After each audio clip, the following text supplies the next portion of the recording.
Hello and a very good evening to you. It's Petrie here with you for the next hour and a half or so. And coming up at midnight, it's Mental Health Week this week. So we're dedicating the programme to issues of mental health. And tonight I want to talk to you about, or this morning at midnight, I want to talk to you about anxiety, because that is what this Mental Health Week is concentrating on, just choosing one of the mental health issues. We all get anxious. We all suffer with anxiety from time to time. I can be quite an anxious person, although obviously it doesn't seem like it, but I do get anxious. And I want to talk to you about anxiety and those leading potentially to panic attacks and things like that, and how it is that you deal with your mental health issues. Look, I have no issue at all with taking tablets when you need to help with depression or to help with any mental health issue, but I just wonder if there is another way that you deal with it, maybe on top of your medication, maybe instead of your medication, maybe you found a better way of dealing with it for yourself. So I'd love to hear from you on that. The number is 0344 499 1000, and you can message me as well. 87222 is the number you need, and if you write the word talk up front, it comes through to me here in the studio. Now though, let's turn to entertainment, and thrilled to say that Josh Rom has joined us, entertainment journalist and host of the Sun's Awards Watch. Hello darling, how are you doing? Oh, I'm good. I'm slightly losing my voice because, let's be honest, it's been a huge weekend for entertainment, of course, with Eurovision. Huge fan. What do you think? I didn't watch it. I was out. But yeah, I know.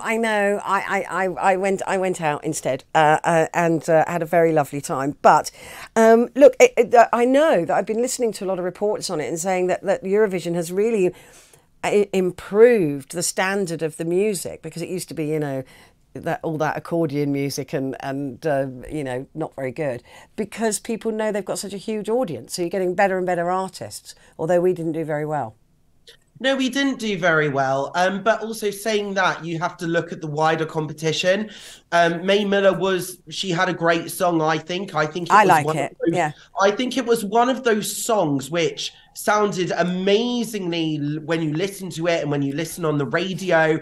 But when it came to the actual live vocals, I don't think it translated very well to a huge live arena that is Eurovision. I don't think her graphics and her staging helped her. I don't think it accentuated her performance particularly well. It didn't convey the intricacies of her personalities that I think we've seen in some of the social media videos. And then the competition had plenty of other like huge pop anthems. You look at Israel's anthem this year, a huge pop anthem, and then she was also up against Loreen from Sweden. I was going to say some really good females that she was up against, so and just didn't cut through. It was hard to differentiate her from the crop. Yeah, that's what I think. Yeah, no, I from what I've seen and from what I've heard, that's exactly the state. Well, listen, she didn't deserve to come as low as she did, but she's had the biggest advert. I mean, ever. She has, but also, can I just say, I am absolutely outraged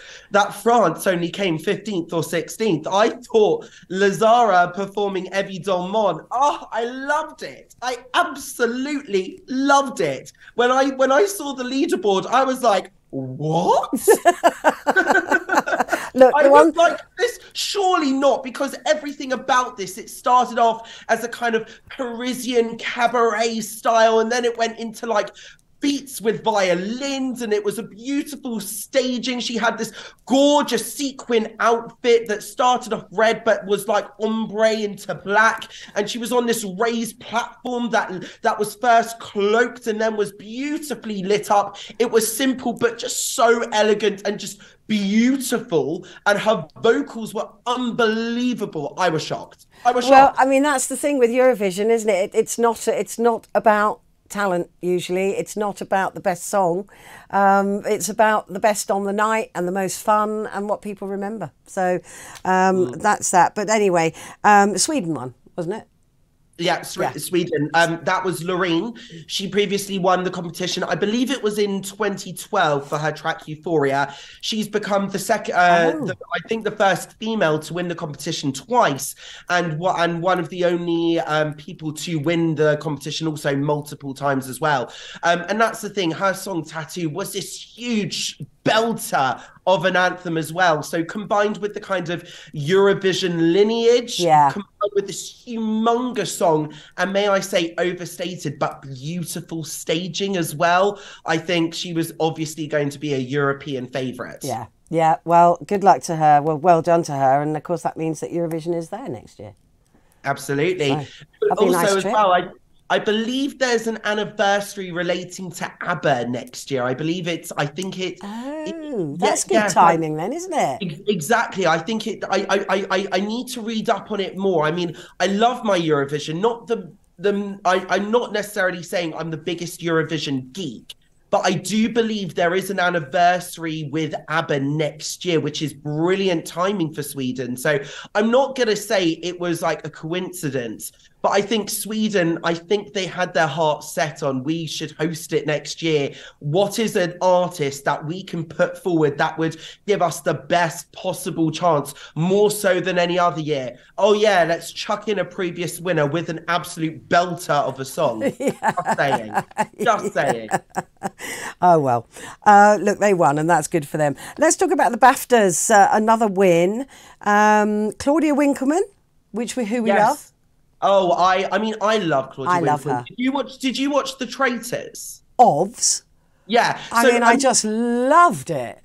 So first and foremost, her suit, she was wearing this kind of black suit, but then on the back of her jacket, it had in like sequin writing the word faithful. Relating, of course, to the series, and the series did so well. It won the Best Reality and Constructed Factual award, and Claudia Winkleman herself picked up the Best Entertainment Performance award for her presenting gig on The Traitors. I mean, The Traitors is such an incredible format as well. Oh my God, it's going to be massive for years. It comes from Denmark, I believe, originally, and they've only ever done the celebrity version. I want to see celebrities I want celebrity traitors, because that would be great to see people that are absolutely stabbing each other in the back. We know they do it, but it'd be just great to see them doing it. I completely agree. I would love to see someone like Rylan go in, because I know him as like a genuinely nice person. Sweetest man ever. And also our very own Vanessa Feltz, I think, would be utterly brilliant. She'd be very treacherous. But I don't think she would, and I think I think she would be put as a faithful, and I think she'd be round that table, like being able to defend herself magnificently. But people obviously have this kind of preconception. They have the kind of image of Vanessa in Big Brother and taking part in all the other tasks, as well as, of course, the dramatic, let's just say, writing on the chalkboard from her appearance. Oh yeah, it was writing on the table, wasn't it? Yeah. Exactly. Well, listen, we need to encourage them to do one. Kate Winslet won big as well, didn't she? Yes, absolutely. She beat out huge names. We're talking Sarah Lancashire, Vicky McClure, Billie Piper, and Imelda Staunton for the crowd. She beat out humongous, huge British acting names to take away the award for Best Actress for her role in I Am Ruth. And very interestingly as well, she actually had a very pointed speech. Now, I know on this station we've spoken a lot about politicizing speeches and people making pointed digs at the government, but actually I found her speech to be really quite interesting, and actually it relates to her role, because the project that she actually won the award for, she played a mother, a kind of concerned mother who witnesses her teenage daughter retreat into herself because of the pressures from social media. And so what she kind of made her speech about, it was a very pointed speech, and it was a politicized speech, so to speak, but it wasn't aimed at a particular party or a particular government. It was very much a case of kind of, guys, we need to remove harmful content online. You know, it was very much a bipartisan issue, which actually relates specifically specifically to her role that she actually won the award for. So whilst I can imagine some people going quite heavy on the criticism of here we go, another political speech, actually I thought it was actually quite apt. Yeah, no, it's fine as long as it isn't, like you said, partisan. It's fine for them to use that platform, and actually they should. Right, we've got I was going to say specifically because this platform was, related to the actual role in which she won the award for. So that kind of adds to the kind of, okay, we see exactly where you're coming from. Yeah. Holly and Phil, the feud. Ooh. Will Phil get a new contract in September? I'm putting money on no. I got to tell you, Petrie, I completely agree. I think it's, I hate to say this, I think it's only a matter of time. Yeah. I think it's only a matter of time. Holly back in the day, she said, if Phil was to ever go, I would go with her. It's been reported that she has said to bosses, we are separate entities. If he was to go, I'm going to stay. I think it's been a very difficult time for the pair. First and foremost, of course, back in September when Her late Majesty the Queen sadly moved on, shall we say. Of course, there was Hugh Gates where they were accused of jumping Hugh. And I think Holly actually at the time felt very put out because she actually stepped away from the management company that managed them both alongside a host of other she was the lightning rod for that. She got all the blame for that. She got all the press. It was her picture on the front of the papers, not Phil. He somehow dodged it. And I reached out to her actually and I sent her a message and she said, this is the worst time of my life. It's just been so horrible. So, she really took the brunt of that. And I'm very fond of Holly. I just don't see how he can survive. And I tell you what, Josh, between you and me, I think all of this briefing that we're seeing is coming from ITV management. See, I don't think it's coming from ITV management. I think they've had enough of it. I think some of it might be coming from the other stars themselves. I look at who's spoken to the likes of Dan Wootton per se, and I do think I kind of recognise where the sources have come from. There's quite a lot of Dan in there, yeah. Yeah, well, I mean, listen, I'm not going to comment on that presenter's position, but what I will tell you is at the time of the Q Gate, at the time of that palaver, shall we say, Holly, she stepped away from YMU, that management company that jointly manages her and Phil and everyone else. Stars. And she started her own management company. And I think that she felt at the time of Q Gate, she felt very much hung out to dry by and ITV management, and that's what I've been hearing as well, alongside what Holly said to you. I think there are other factors at play. There's been reported about a personal runner to Phil and Holly that moved over to Loose Women, that raised eyebrows at ITV as well. I've personally spoken to plenty of people at ITV that me too. Let's just say, there are stuff that goes on behind the scenes that isn't the most... it's not the happy ship it was. Let's put it that way.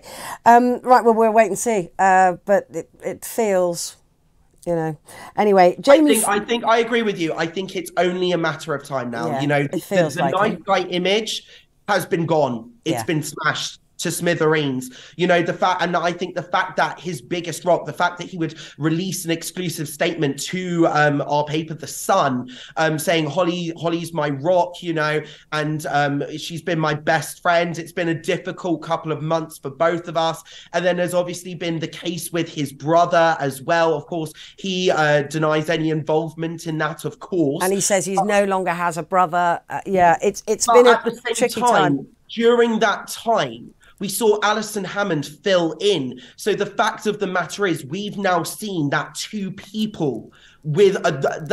other people other than Phillip Schofield and Holly Willoughby together as a duo can carry that ship. Alison, I think, kind of took management almost by surprise with just how well she worked with Holly as a pairing. They were brilliant together. Yeah, two women, and heaven forbid that you could imagine two women fronting a show instead of a man and a woman. But yeah, it works, and it worked well, and I can see that being A chink in his armour.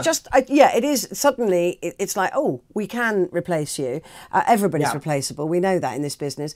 But it just takes the management a while to figure that out. I just hope they don't. I hope they do go with Alison and not with Dermot. Not that I've got anything against Dermot, but I think we've seen the man-woman thing. Let's try something different. Alison needs her time to shine. She's been there for years, and she is not only brilliant, but she's lovely. My absolutely only concern is delightful. Because she's got commitments with Bake Off coming up as well, because she's going to be the That's only a few weeks, isn't it? It's only a few weeks. And you know, somebody else will have to come in and fill in for Alison. I'm sure ITV bosses at the moment are probably thinking along those lines as well. But you know, I mean, Philip's contract reportedly lasts till the end of December. We may see him up until then. I can actually imagine that there may be talks going on behind the scenes where actually maybe some sort of deal may or may not be struck. I can imagine a scenario where he steps back from This Morning, but still maybe after the summer holiday on ice. Yeah, but then still does dancing on ice. Yeah, but that's going to be difficult because they're still a pair. I know, but they only see each other with Dancing on Ice once a week for a set period of time. It's not the same as sitting next to each other 4 days a week all year round. So a show like that, I think, you know, Holly's smart. She's a businesswoman as well. So and a primetime show like that, you know, she wouldn't want to put her hosting gig with that at jeopardy just for the sake of a pairing. However, something as long as with the longevity of This Morning, that also happens day in, day out. That's a completely different kettle of fish. Yeah. And I Holly is, like I said, not only do I rate her, but she's also a truly lovely person. So it you know, hopefully it all works out for her. Jamie Foxx, just very quickly, what's wrong with Jamie Foxx? A great actor, American actor, is returning to weeks after a serious hospitalisation with reports stating that the family was braced for the worst. What was wrong with him? Yeah, so it's his daughter Corinne basically revealed on social media that he was taken to hospital with a medical complication, and then reports basically ran absolutely wild over in the US, saying that the family's braced for the worst. But actually, she then rubbished those reports. She said, actually, in a statement, update from the family: sad to see how the media runs wild. My dad has been out of the hospital for weeks recuperating, and even playing games even playing games inside their house. And then it's just been announced today that they're doing like a new Masked Singer type format where non-famous family members of famous people will be performing duets alongside their famous relatives in disguise, and then the audience are going to have to guess who the famous person is in an effort to win an $100,000 prize. Wow. So, you know, and this is going to be called and this is going to air on Fox. It's going to be called We Are Family, and it's scheduled to be broadcast sometime in 2024. It's a kind of new music-centered game show as well. So, you know, I think people see the success of The Masked Singer. You know, it's gone absolutely global. It's not just here in the UK. It's huge in the US as well. Huge stars in the US have appeared on that show as well. So it's not surprising why Fox, trying to do something else with it. Exactly. Again, that was a programme I thought I'd watch that and hate it. Loved it. Josh, love you as well. Thank you so much. We'll see you soon. See you soon, Petrie. Thanks for having me. Take care. Josh Rom there, entertainment journalist and host of the Sun's Award Watch. Stay where you are because we're talking sport next.